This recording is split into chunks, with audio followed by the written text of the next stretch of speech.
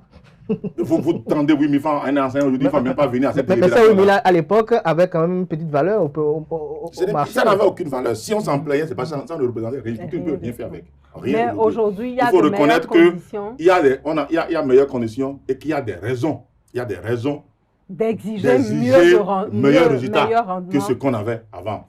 Il y a des raisons de dire que si on a 50%, on a 60%, évidemment, ça se justifie.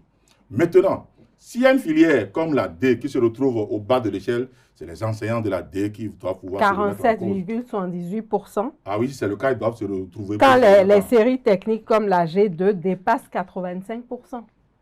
Oui, ils doivent se retrouver alors pour se remettre en cause. Qu'est-ce qui n'a pas marché? Est-ce que c'est l'épreuve de la SVT qu'ils ont corsé? Ou bien c'est les professeurs de PCT, de mathématiques qui ont salé la note, comme ça arrive souvent le cas? Parce que quand vous êtes en D, que vous vous concentrez uniquement sur la SVT, alors que vous savez que vous avez la SVT coefficient 5, vous avez la PCT coefficient 4 et les mathématiques coefficient 4. C'est les 3 matières-là qui forment la D. Parce que la D est plus exigeante, hein, elle demande d'être équilibrée. Non, la D, oui, plus exigeante. Non, toutes les filières sont exigeantes. Oui, c'est pour ça que je parle de plus Si vous êtes en B, par exemple, en B, et que vous avez histoire géo, coefficient 4, économie, coefficient 5, philo, coefficient 3, français, coefficient 3, c'est très équilibré. Donc, si vous passez à côté de 2 de ces 4 matières, vous tombez. Donc, toutes les filières sont équilibrées. Si vous êtes en C, par exemple, et que parce que vous avez maths, coefficient 6, PCT, coefficient 5, et que vous croyez qu'en mettant le paquet dans les 2, parce que tous les autres qui viennent après sont 2, 2, 2, 2, 2, et que ça suffit pour être bon bachelier, vous êtes passé à côté. Vous devez essayer d'être équilibré partout. Parfois, c'est la note du français où vous avez 16 qui vous sauve la mise à avoir la mention. Très bien. C'est parfois en philo où vous avez essayé d'avoir 15, c'est ça qui vous sauve la mise. Donc, tous les élèves savent aujourd'hui qu'on ne va pas au bac pour aller s'accrocher à 2 ou 3 matières. Ceci dit, si les enfants de la D, de façon générale, n'ont pas travaillé, sont les derniers, c'est qu'il faut remettre en cause, à un moment donné, il faut un diagnostic. Leur acidité au niveau des 3 matières principales, la SVT, la PCT et les mathématiques. Je crois qu'il y a eu des années où j'étais en tête, et cette année, ils ne sont pas en tête, ça arrive. C'est le turnover de la vie du baccalauréat. Prenons ça comme ça. Et en tant que président de ESAE, université, je dis bienvenue au nouveau bachelier et que nos sites sont... L'université est grandement à les portes ouvertes pour les accueillir. Que ce soit à Parakou, à Calavi, à Papa ou à Gbedjiro-Médé, où nous sommes ici, nous sommes à leur disposition. Ça, c'est l'instant publicité parlant de ESAE comme étant une école de référence de formation universitaire. On ne peut jamais l'arrêter, hein? Donc, je suis entièrement d'accord. Je voudrais même qu'on puisse retravailler le message, orienter le message en termes de possibilités de formation dans disponibles. Toutes les filières aujourd'hui, divers variés, que les filières soient technologiques ou les filières du tertiaire. Nous travaillons d'ailleurs même d'aujourd'hui à orienter les enfants vers les filières technologiques. Le Bénin a besoin de la technologie, en fait. On a assez fait d'être... spécialiste des ressources humaines, communicateur, sociologue, juriste. Le Bénin a besoin d'être construit. On a voulu construire Maria Gleta avec les pylônes. On est allé chercher des soudeurs à Accra. Mais ce n'est pas normal. On a besoin de 300 soudeurs. On n'a pas trouvé 60 soudeurs au Bénin qualifiés. Quand on dit soudeurs, ce n'est pas les soudeurs à l'arc qui sont au bord de la voie. C'est ça le problème. Des soudeurs métallurgiques qualifiés qui soient capables de faire ce boulot-là avec la précision qui sied. Ça veut dire qu'il faut être formé. Je me souviens que c'était il y a 10 ans, mais aujourd'hui, quand on a démultiplié les lycées un peu partout, je suis sûr que si on a besoin de soudeurs qualifiés aujourd'hui, on peut en trouver. Donc le pays a évolué. C'est de ça qu'on a besoin. Former, mettre l'accent sur la technologie, orienter autrement nos enfants. Hein. Ne laissez plus l'enfant écouter par son camarade, son papa est avocat. Ah, je vais faire le droit, je vais devenir avocat moi aussi. Ben, il faut avoir le temps de le tirer, le faire asseoir pour dire j'ai payé la scolarité pour que tu aies le bac. Maintenant, tu m'écoutes. Parce que c'est moi qui paye après. 30 ans, tu vas venir encore t'asseoir ici pour demander plus de déjeuner. Je n'en aurais pas à te donner. Si tu ne m'écoutes pas. Donc, il n'y a pas de droit pour toi. Il n'y a pas de sociologie pour l'instant. Va faire quelque chose pour que dans 3 ans, tu sois capable de commencer par apporter quelque chose dans cette maison aussi. Hein? En tant que brave valide, en tant que brave vaillant. Va apprendre à travailler. Va apprendre un métier. En tant qu'universitaire, il y a des métiers pour toi. Tu peux être frigoriste, tu peux être soudeur. Hein? Tu peux être technicien informatique. Tu peux faire data science. Bien formé, qui a fait ses études dans de grandes écoles. Oui, tu peux être mécanicien et ouvrir un bon garage avec les installations qui s'y est. Modernisé, tu as un master en mécanique générale. Tout le monde viendra avec toi. Et tu auras plus d'argent que tout. Tu seras multimillionnaire en attendant que celui qui a fait sociologie, droit et ressources humaines attendre qu'on le recrute quelque part pour gagner 150 000. Mais déjà, toi, tu es multimillionnaire. Ça, c'est le promoteur d'école maintenant qui est en plein dans son jeu, hein, qui fait de la sensibilisation sur la nécessité de l'orientation. Le parent, le pédagogue qui oriente. Parce que les enfants n'aiment plus écouter les parents aujourd'hui. Ils ont le bac, ils attrapent n'importe quel prospectus. Ah, papa, j'ai vu, et je veux être juriste, et je veux être magistrat. Que tu es magistrat ou c'est toi qui as payé la scolarité. Tu t'assois, je te dis ce que tu vas être. Mais vous l'expliquez avec méthode. Il ne sert à rien de brusquer l'enfant, de crier sur lui et de le désassurer, le désorienter. Parce qu'à l'arrivée, vous n'aurez rien. Vous allez l'obliger à aller faire un métier, il va doubler. Il va faire 3 ans. Donc, amener l'enfant à comprendre aussi l'enjeu. Son intérêt. À comprendre l'enjeu. Pourquoi vous l'orientez à ça?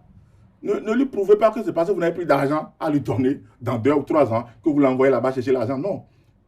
Démontrez-lui que pour son avenir, si vous l'envoyez dans cette filière-là, si vous l'envoyez faire ceci et cela, il va aider à construire son pays. Parce que c'est de ça le pays a besoin aujourd'hui. C'est sa capacité à réfléchir par lui-même et à apporter des solutions innovantes pour la construction de notre Bénin. Le Bénin dont on a besoin. Qu'aucun pays ne s'est avancé quand son peuple, ses citoyens n'ont pas été capables de créer par l'innovation. La Chine s'est construite de 1980 à nos jours, en partant de zéro. Le jour où ils ont compris que sans l'industrialisation, on ne peut rien faire. C'est le jour-là que la Chine a changé. Et en se concentrant énormément sur la main-d'œuvre utile locale, hein, du pays. Tout le monde est obligé que ce soit les Américains, les Français, ils ont tout dématérialisé pour aller installer leur industrie en Chine. Parce que les Chinois ont tout appris. Parce qu'il y a et la main-d'œuvre est moins chère, le savoir-faire existe et la main-d'œuvre est moins chère. Et le peuple chinois, ils sont très bien éduqués, ils sont très bien élevés. Ce n'est pas quelqu'un qui te envoie au boulot qui va chercher à te voler, en fait, à voler tes pièces de rechange. Et il fait le travail pour lequel tu l'as payé. Je ne dis pas que d'autres le font, mais je dis que le Chinois ne le fait pas. Non, mais donc vous saluez les capacités ou les aptitudes. Hein. Mais ils sont passés du dernier pratiquement en 50 ans au premier pays, même 40 ans, de 80 à maintenant. Ça fait 46 ans. Et ils le sont déjà depuis 5 ans. Ils tutoient les États-Unis. Ils sont le 2e pays le plus riche au monde. Donc, du coup, mais ils l'ont fait comment? En se construisant, en se battant, en s'auto-créant, en travaillant à la métallurgie, l'industrie. Parce qu'on ne se développe pas avec de l'idéologie. Certes, derrière la formation, derrière la technologie, il y a la pensée, le maître à penser, l'idéologie qu'il faut mettre pour pouvoir conscientiser. Tout ce que vous ferez, si vous orientez vos enfants à aller étudier et que vous abandonnez la maison et que vous n'apprenez pas aux enfants le savoir-vivre, l'art d'être un bon citoyen, comment on est un bon citoyen, comment on est le modèle pour les autres, comment, lorsque vous quittez une maison, on doit pouvoir t'identifier par rapport à ta maison. Ah oui, cet enfant vient de telle maison, il a de qui tenir. Si vous n'êtes pas capable de transmettre cette éducation à vos enfants, c'est que vous avez échoué dans la vie. Donc les Chinois l'ont fait. C'est pourquoi le peuple chinois est différent. Et donc, nous devons travailler à y arriver aussi. À y arriver, et on peut le faire. Et c'est mon message pour les nouveaux bacheliers aujourd'hui. Je crois que le message est bien clair et bien reçu de tous. Hein. Maintenant, si on veut en avoir plus, on sera également venu à Esaïe pour profiter de l'expertise du fondateur. Et de tous ceux qui sont en place avec moi. Et de toute l'équipe d'ailleurs. Alors, avec votre permission, nous allons voyager un tout petit peu vers le Sénégal et parler de la réforme constitutionnelle. Coup de théâtre à Dakar, le Conseil constitutionnel vient d'annuler le 9 juin la loi constitutionnelle portée par Ousmane Sonko. Que révèle, à votre avis, cet épisode de la rupture entre le président Faye et son ex-premier ministre devenu président de l'Assemblée? Alors, puisqu'on y est, on est au Sénégal, il faut remarquer que le drame qui se vit au Sénégal fait partie malheureusement des épisodes de la vie où vous êtes restés ensemble pour conquérir le pouvoir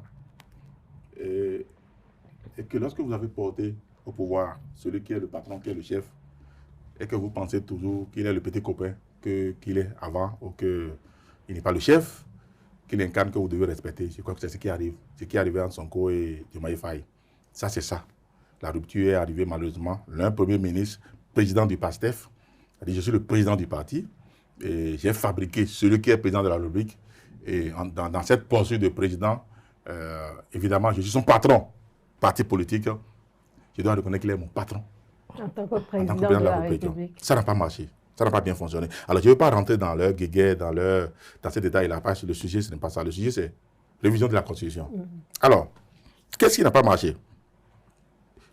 Qui vous souvienne, le 24 avril, c'est le président de la République, et après la consultation avec certaines forces vives de la nation, a décidé de porter un projet de loi. Vous savez, quand c'est le gouvernement qui porte la loi, c'est un projet de loi. Quand c'est l'Assemblée, on parle de proposition de loi. Alors, le 24 avril, le président a voulu porter un projet de loi portant révision de la Constitution. Parce qu'il a estimé, après consultation, qu'il faut renforcer l'état de droit, il faut renforcer certaines institutions. Ce projet a été porté et allé à l'Assemblée nationale. Mais coup de théâtre, le PASTEF, en restant dans sa logique de guéguerre, tout ce qui vient de Diomaye Faye, c'est des bachines, a oublié et a reformaté une proposition de loi portée par 6 députés du PASTEF, une proposition qu'ils ont introduite. Alors, donc, le projet de loi a été jeté dans un panier et ils sont allés très rapidement, comme ils ont la majorité écrasante absolue. Ça a été voté, je crois bien, le 2 juillet. Le président a crié. Il a demandé ce qu'ils appellent le vote bloqué. À savoir, j'ai envoyé une proposition de loi, j'ai envoyé un projet de loi, vous avez une proposition de loi. Mettez les deux ensemble, analysez pour voir qu'est-ce que vous pouvez en tirer pour ce qui a été de la consultation que nous en avons fait. Et ils ont fonctionné comme s'il n'y a jamais eu un projet. Et ils sont allés droit. Alors, en faisant voter une proposition de loi, quand vous lisez un peu ce qui a été voté, vous comprenez directement que c'est le président qui est visé. Ça ne se fait pas.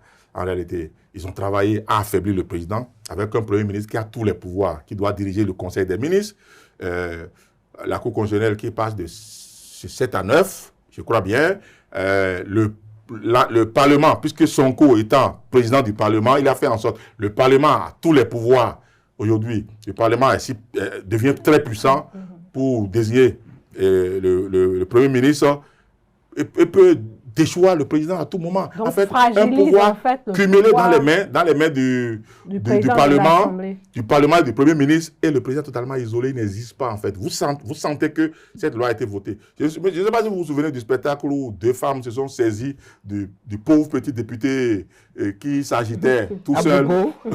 Il s'agitait tout seul. Les 2 femmes l'ont soulevé comme un chien dent rapidement. Hein. Mais elles n'ont pas pu parce qu'il est resté quand même. Mais ils étaient accrochés au pilier. Les femmes l'ont secoué. Évidemment, il a fallu qu'on fasse intervenir la police. On a vu la vidéo circuler sur les différents réseaux. Vous savez un peu, donc, parce qu'il y avait le groupe de l'opposition à l'Assemblée nationale qui était contre cette loi. Il y avait les touches pas à ma constitution qui sont allés manifester devant le Parlement que la police a dispersé rapidement parce qu'au Parlement, la police, c'est Sonko. Donc, et il y a beaucoup de sociétés civiles dans la ville qui étaient radicalement contre. Alors, quand vous avez vu la tension, vous savez déjà que la Cour constitutionnelle ou le Conseil constitutionnel ne va pas aller de même ordre pour rejeter cette loi. Alors, c'est aller devant le Conseil constitutionnel le 6, juste à côté. Donc, ils n'ont eu que 3 jours. Le 6. Je crois que déjà que la loi a commencé par être votée, ce que moi j'ai compris, c'est qu'ils ont déjà commencé par préparer déjà leur riposte, les membres de la Cour constitutionnelle, parce qu'ils ont pris 3 jours pour préparer quand même la délibération. J'ai lu tout ce qui a été dit. Alors, ils ont trouvé facilement 2 failles. Parce que quand ils ont appelé le groupe Sonko, la PASTEF, de venir défendre la loi qu'ils ont votée, je crois qu'ils ont attaqué 3 choses qui empêchent le président d'aller devant la Cour constitutionnelle. Première chose qui est très bizarre, que la Cour constitutionnelle n'est pas autorisée à statuer sur la Constitution qui lui donne existence. C'est-à-dire, ce qui fonde ton existence, tu ne peux pas être fondé à l'étudier. Alors, si la Cour constitutionnelle n'étudie pas le bien fondé d'une loi qui vient de l'Assemblée nationale, y compris même une loi constitutionnelle, qui doit le faire? Donc ça, c'est la première attaque. Deuxième attaque, je crois bien que le vote bloqué, ils ont attaqué à l'article 82 de leur constitution, que je n'ai pas lu en profondeur, que le vote bloqué n'est pas obligatoire, dès lors qu'il y a une proposition de loi. Bref, pour revenir à la Cour constitutionnelle, c'est ce que moi j'ai retenu. Conseil constitutionnel. Leur conseil constitutionnel, c'est ce que moi j'ai retenu. Première chose, ils ont dit, nous sommes fondés, comme toutes les lois qui viennent de l'Assemblée nationale, pour statuer. Deuxième chose, comme on le voit souvent au Bénin, lorsque vous votez une loi qui crée des charges nouvelles, et c'est la partie la plus saillante, où ils ont cisaillé cette loi-là, vous votez une loi qui crée des charges nouvelles. La Cour constitutionnelle qui passe de 7 à 9, ça fait plus d'argent. Un Premier ministre avait plus de pouvoir. L'Assemblée nationale renforcée et d'autres institutions créées, ça fait plus d'argent pour l'appareil d'État. L'appareil d'État. Alors, en conséquence, la loi dit, lorsque vous créez des charges nouvelles, vous devez indiquer par quelles ressources on doit pouvoir supporter ces charges-là. Il faut pouvoir le dire dans la loi. Donc, que la loi n'ayant pas prévu où trouver les ressources, que le président de la République est fondé à dire, je ne prends pas. Et ils ont démonté également pour le vote bloqué comment il était admissible d'associer les deux et d'analyser ce qui est prévu par le président de la République. Donc, les 2 premiers points à savoir, nous sommes fondés en tant que constituant à analyser la loi constitutionnelle, ensuite les ressources n'étant pas prévues pour justifier les charges nouvelles créées, ça a été rejeté. Alors, ce que moi je peux retenir de ça, vous savez, la dernière fois, quand Sonko a adoubé sa propre démission pour devenir président de l'Assemblée nationale, le président de la République a saisi le Conseil constitutionnel pour vice de procédure et il a été débouté. On s'est dit que Sonko contrôle l'appareil constitutionnel. Et cette fois-ci, certainement, il s'attendait encore à ça. Donc, nous, observateurs, étions agréablement très surpris de voir quand même que le Conseil constitutionnel sénégalais fonctionne bien. Parce que, en dehors du Bénin, je crois que le Sénégal fait partie des références en matière de droit, du fonctionnement des institutions qu'on envie beaucoup quand on parle de l'Afrique de l'Ouest. Et je crois quand même bien qu'ils nous l'ont bien servi. Ça peut faire un cas d'école aussi. Hein? Ben, je crois, pour quel pays? Pour la sous-région en général, puisque ça tourne toujours autour de ces difficultés autour du pouvoir. Oui, bon, en fait, quand la constitution du Bénin a été modifiée, c'est allé à la Cour constitutionnelle. La Cour constitutionnelle a rendu une décision, trait pour trait, qui a confirmé que toutes les dispositions sont conformes à la Constitution. Alors, c'est pour dire quand même que Diomaye Faye reprend la main. Et ça, c'est très important. Parce que lui demander un référendum, une loi importante, il faut soumettre au référendum et tout. Il ne faut pas laisser seulement la majorité classique en décider. Il reprend la main sur le dossier et ça permet à Sonko de dire « Ah, je fais attention ». Ça signifie que ce monsieur n'est pas si seul que ça. Il y a quand même des institutions qui accompagnent quand ce qu'il défend est visible, lisible et transparent. Alors, Clément Adéchian, ceux qui sont les soutiens de Ousmane Sonko reprochent à Bassirou Diomaye Faye d'agir sans être en conformité avec le programme qu'il a porté au pouvoir. Qu'est-ce que vous répondez à cela? Alors, le programme qu'il a porté au pouvoir, il a porté avec le PASTEF. Sauf que le PASTEF s'est retrouvé au Parlement et est devenu son opposant. Et quand je suis président, et quand c'est comme ça, alors je change de fusil d'épaule. Ils disent qu'il s'est cadré déjà la ligne, c'est pour ça que le PASTEF s'est mis en opposition. Non. Vous avez suivi tout le temps le PASTEF. J'ai suivi son cours tout le temps. Chaque fois qu'il élabore son discours, il a toujours envie de minimiser, d'attaquer le président, hein, de le sous-estimer, de le minimiser comme vous voulez le reculer, de montrer qu'il est un sous-homme, qu'il est un petit garçon. Alors lorsque vous le faites à celui qui a le pouvoir d'État, on en arrive à où on est arrivé. Donc je crois que pendant longtemps, Sonko a préparé ce qui est arrivé. Il ne peut pas déjà, en fait, il ne se peut pas être président. En tant que Premier ministre, c'est lui qui se prenait pour le président. Et il fallait qu'il prépare l'opinion à déculotter le président de la République afin que lui, quand il va se positionner prochainement, il devienne président facilement. C'est ce qu'il est en train de faire. Et il faut que l'autre se rattrape. Et c'est ce qu'il a commencé par faire. Il faut qu'il montre qu'il le programme de PASTEF n'est plus le programme du président aujourd'hui. PASTEF étant passé dans l'opposition, il faut que aujourd'hui, il se crée une nouvelle coalition. C'est ce qui est en train d'être fait facilement. Ils mettent en place une nouvelle coalition. Ils préparent une nouvelle équipe et qui porte un nouveau projet qui porte son nom. Mais lorsque vous avez été porté au pouvoir sur la base de certaines idées, est-ce qu'il peut arriver qu'une fois la prise de contact des réalités du pouvoir, vous puissiez dire que les idées qui m'ont amené au pouvoir ne sont pas en phase avec les réalités du pouvoir? Ça arrive constamment. Parce que vous élaborez des idées sur la base des théories, sur la base de ce que vous avez envie de faire, de ce que vous pensez pouvoir faire. Mais quand dans la réalité, à l'exercice du pouvoir, face à la réalité de la pratique, rapidement vous changez de fusil d'épaule. C'est pas ce qui arrive à Sonko et Faye actuellement. L'un est président de la République, est confronté à des réalités que l'autre, en tant que Premier ministre... Non, je crois qu'ils n'en sont même pas encore là. Ce qui leur arrive, c'est l'ego personnel de l'un qui a fabriqué l'autre, qui voit l'autre devenir président de la République, qui a le pouvoir suprême et lui se retrouve petit. Le grand qui devient petit pendant que le petit est devenu grand. Et il tient à lui rappeler constamment que c'est lui le grand, en fait. Il a beau être président de la République, c'est lui le grand. C'est lui le président du PASTEF. C'est lui qui l'a fait. Mais ça n'a pas marché. Alors, parlons de football, un sujet qui vous passionne particulièrement. Vous avez apporté toutes les preuves au cours de nos entretiens ici. On parle de la Coupe du Monde, la grande messe du football qui suit toujours son cours. L'actualité cette semaine, qu'est-ce que vous nous apportez de bon ou de mauvais? De très mauvais, parce que tous les Africains sont rentrés. Le dernier Africain est rentré hier nuit. Le Maroc est rentré et ils ont été chicotés par la France, 2-0. Je n'ai pas aimé particulièrement ce match. Ça vous fera moins de nuit blanche peut-être? Non, bon, c'est pas. J'aime le football, je vais regarder les autres. On est en demi-finale, il reste 4 matchs, donc ça va. Bon, on va regarder les autres. Donc, alors, le Maroc qui a présenté le plus beau football parmi les pays africains s'est refusé au jeu hier. Je ne sais pas, on n'a pas compris pourquoi. Ils ont eu peur des attaquants français. Ils sont allés se murer derrière dans un jeu défensif incompréhensible. Malheureusement, ça n'a pas marché. La France a un joueur extraterrestre qui s'appelle Mbappé, qui peut marquer un but de très loin, qui peut contourner votre muraille et vous placer dans l'angle supérieur de votre cage, un but bien logé. Et c'est ce qu'il a fait. De loin, il a placé tranquillement une frappe enrobée qui allait se loger tranquille, un but. Dès lors que vous prenez un but, ça veut dire que ce système que vous avez mis en place est fragilisé. Ils se sont ouverts et puis Dembélé a cassé la note. Voilà, c'est pour dire qu'ils sont rentrés. Moi, je n'ai pas aimé parce qu'on n'a plus d'équipe. Mais par contre, l'Argentine aurait dû rentrer à la maison. Si les arbitres français, le Tessier qui a sifflé ce match n'a pas été partisan. Je crois que tous les commentateurs, tous les spécialistes qui ont décrypté ce match ont compris qu'il y a eu du parti pris flagrant pour aider Lionel Messi à passer. Parce que l'Égypte menait 2-0 jusqu'à la 79e minute.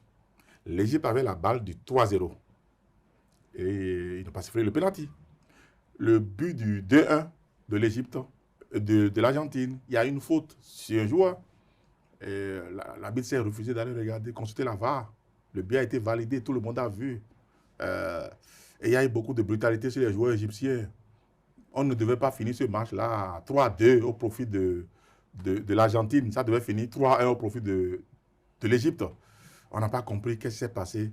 Même Messi a fini ce match à pleurer. Parce que d'abord, il a eu un penalty très gentil qui n'a pas mis. Il a raté son penalty. Ça commençait mal. Et tu prends 2-0 jusqu'à la 80e minute et tu as vu carrément que tu as eu un coup de pouce. Ce n'est pas du destin, mais de l'arbitre. Pour finir par battre l'Égypte 3-2. Il y avait de quoi pleurer parce qu'il savait qu'il rentrait. C'est depuis le match contre le Cap Vert. Il est maintenu en lice maintenant. Depuis le match contre le Cap Vert que j'ai compris que l'Argentine était devenue un géant au pied d'argile. Parce que chaque fois, il ne compte que sur le bout d'homme, le jeune homme de 39 ans, pour porter l'équipe. Je crois que ces limites sont là, que l'équipe ne tourne pas bien en réalité. Mais on ne va pas continuer à donner des coups de pouce à l'Argentine tout le temps. Parce que là, ils vont devoir affronter maintenant une équipe plus corsée. Je ne sais pas, les Suisses, ils vont jouer les Suisses. Je ne sais pas. Les Suisses, c'est un petit pays. S'ils se font influencer, ils vont encore passer. Ils vont passer. S'ils passent les Suisses, je crois qu'en demi-finale, ils vont retrouver les Anglais. Et les Anglais ne se laissent pas marcher dessus. Ça va être chaud. Et des pronostics pour la suite? Oui, bon, j'ai envie de voir en finale, parce que la France joue là, le vainqueur de l'Espagne et du Portugal. Ça va être chaud. Généralement, les confrontations France-Espagne en demi-finale, puisque la France est en demi-finale là. Confrontation France-Espagne, c'est toujours compliqué. Donc, mais je vois la France, un cheveu, passer en finale et peut-être encore remake France-Argentine, comme en 2022. Et qui va prendre? Qui va remporter? C'est compliqué. Je ne suis pas un bookmaker. Le coup de doigt ne dit rien pour l'instant. Je ne suis pas un bookmaker. J'ai jamais joué au One is Better, donc je ne sais pas le faire. Mais si c'est France-Argentine, je supporterai la France, forcément. Donc, bon, on laissera le terrain nous guider. Oui, je supporterai la France. Pour les jours et puis l'Argentine est plus fatiguée cette fois-ci. Ils ne sont pas flamboyants comme il était il y a 4 ans. Mais si c'est 39 ans, moins 4 la dernière fois. Aujourd'hui, c'est 39 ans. C'est le poids de l'âge. On a vu comment Ronaldo est rentré tout petit, la tête basse. Il a gâché le jeu de son équipe en voulant se maintenir dans le jeu pendant 95 minutes chaque fois. Je ne sais pas, l'entraîneur s'est fait ami avec lui pour pouvoir peut-être se faire nommer entraîneur en Arabie Saoudite. Je n'ai pas compris ce qui s'est passé. Pourquoi il laissait Cristiano Ronaldo dans le jeu? Il est vieux, 41 ans. Il peut jouer un peu pour apporter son expérience. Mets-le de côté, mets les jeunes. Ils avaient Gonzalo Ramos très bon, qui peut rentrer à chaque fois, le remplacer. Mais il n'a pas fait ça. Il se laisse influencer par Cristiano, qui vient nous raconter à la fin pour dire, bon, moi, Cristiano, j'ai fait gagner 3 trophées au Portugal. Avant moi, il n'avait rien gagné. C'est ce qu'on te demande. On te dit que, est-ce que tu as gagné quelque chose maintenant? Tu es venu perdre de temps, l'équipe dit qu'il avait gagné. N'importe quoi. Pour les cartons rouges. Alors, ça commence bien, un carton rouge. Pour Cristiano. Rouge pour Cristiano. Rouge pour Lionel Messi et son équipe, son Argentine, pour la façon dont ils ont brutalisé l'Égypte. Rouge. Vraiment rouge. Rouge avec un visage rouge. Mais vraiment rouge. Rouge dans une tenue rouge en plus. Rouge, vraiment rouge pour Messi et son Argentine pour le match contre l'Égypte. C'est dommage. Je dénonce ce match-là. C'est truqué. C'est rouge. C'est pas bon. Très bien. On continue avec la distribution des cartes avec vous sur le sujet de la réforme constitutionnelle au Sénégal, puisque vous avez voulu commencer par le bas. Oui, rouge pour Sonko. Parce que là, il a mal joué, il a perdu. Donc, il aurait dû faire attention à son comportement, à vouloir minimiser celui que tu as aidé, ton pote que tu as aidé à gagner le pouvoir. Il faut jouer humble et attendre peut-être la fin du mandat. 5 ans, ça vient vite. Et à la fin, peut-être, ton histoire, ton destin, ça pourrait être toi. Mais forcé comme il a forcé, je crois qu'il a raté. Il a raté le coup et il ne peut plus être président du Sénégal. Non, il ne peut plus être. En dehors du PASTEF, il y a quand même d'autres partis qui sont là, donc ils les observent. Ils vont rester tranquillement au repos pendant que ça se joue entre le PASTEF. Mais non. S'ils se divisent entre eux, ça va profiter aux autres. Je crois qu'il a perdu rouge. Ça, c'est pour la réforme constitutionnelle au Sénégal. Le bac au Bénin. Oui, le bac 2026. Le bac au Bénin, je donne jaune au professeur de SVT qui, bon la main, doit porter le chapeau de la déroute des D au baccalauréat. 47% en deçà des attentes. Je crois qu'ils ont le carton jaune. Je ne donne pas rouge parce qu'ils ne sont pas seulement responsables. Ils ont fait ce qu'ils ont pu. Les enfants sont responsables de leur destin à un moment donné. Mais ils ont rouge parce que la pédagogie, ils ont jaune. La pédagogie nous enseigne que lorsque vous êtes enseignant dans une salle de classe et qu'il y a de mauvais résultats, votre responsabilité vous portez le chapeau en premier. Est entièrement engagée. Alors, la sortie de Komi Kouché cette semaine? Sortie de Komi Kouché cette semaine. Alors, comme je ne sais pas quel est le dessin, quel est le but de cette sortie-là, je reste dans l'indifférence. Je donne un bleu. Le carton bleu. Je donne un bleu. Pour finir, l'installation en vue du Sénat. Qui pour diriger le Sénat? Oui, l'installation en vue du Sénat, je suis à 100% sûr que ça va être le président Talon et qu'il est l'homme de la situation et qu'il est qualifié pour l'être parce qu'il connaît le pays et il a conduit ces réformes-là. C'est sûr que c'est un vert, voilà. Oui. Carton vert pour le président et vert pour Vlavonou qui a été stratège, qui a démissionné quand il le faut après avoir conduit quand même le pays à la victoire dans sa région. Vert pour lui, vert pour le président Talon. Alors, nous sommes au terme de l'exercice pour cette semaine. Encore, on vous remercie pour votre analyse assez pertinente de l'actualité nationale et bien au-delà de la nation. On se retrouve vendredi prochain. Absolument. Pour continuer. Absolument. Merci pour la disponibilité constante. Merci à Zakiat, merci à Clément Adéotia-Deschamps, merci à vous, chers amis internautes, pour l'attention constante également que vous accordez à nos différents programmes télé sur ESAE TV. Soyez-en remerciés, je dirais même soyez-en bénis. Portez-vous bien et belle suite de programme sur ESAE TV.